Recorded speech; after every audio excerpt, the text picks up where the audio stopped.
भाद्रपद कृष्ण अष्टमी को श्री कृष्ण जन्माष्टमी कहते हैं, क्योंकि इस दिन भगवान श्री कृष्ण का जन्म दिवस मनाया जाता है। इस तिथि की घनघोर अंधेरी आधी रात को रोहिणी नक्षत्र में मथुरा के कारागार में वासुदेव की पत्नी देवकी के गर्भ में भगवान श्री कृष्ण ने जन्म लिया था।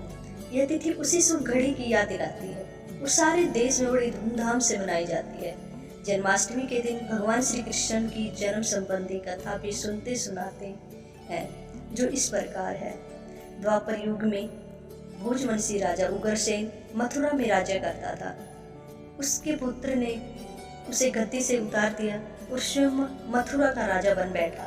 कंस की एक बहन देवकी थी, जिसका विवाह वासुदेव नामक यदुवंशी सरदार से हुआ था। एक समय कंस अपनी बहन देवकी को उसके ससुराल छोड़ने जा रहा था। रास्ते में आकाशवाणी हुई, हे कंस, जिस देवकी को तू बड़े प्रेम से ले जा रहे हो उसी में तेरा काल बसता है।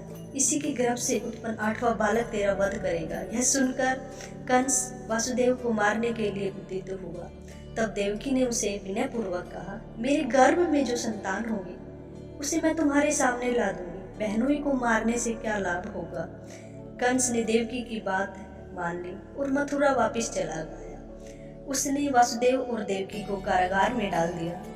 वासुदेव देवकी को एक एक करके 7 बच्चे पैदा हुए और 7 को जन्म लेते ही कंस ने मार डाला। अब 8वां बच्चा होने वाला था।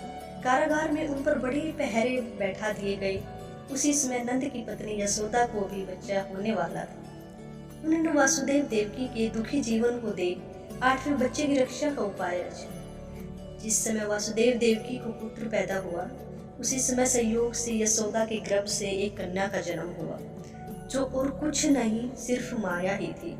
जिस कोठरी में देवकी वासुदेव कैद थे, उसमें अचानक प्रकाश हुआ और उनके सामने शंख चक्र गदा और भगवान प्रकट हुए। दोनों भगवान के चरण में गिर गए। तब भगवान ने उनसे कहा, अब मैं पुनः नवजात शिशु का रूप धारण कर लेता हूँ। तुम मुझे इसी समय अपने मित्र नंद जी के घर वृंदावन में भेजाओ और उनके यहाँ जो कन्या जन्मी है उसे लाकर कंस के हवाले कर दो। इस समय वातावरण अनुकूल नहीं है, फिर भी तुम चिंता ना करो।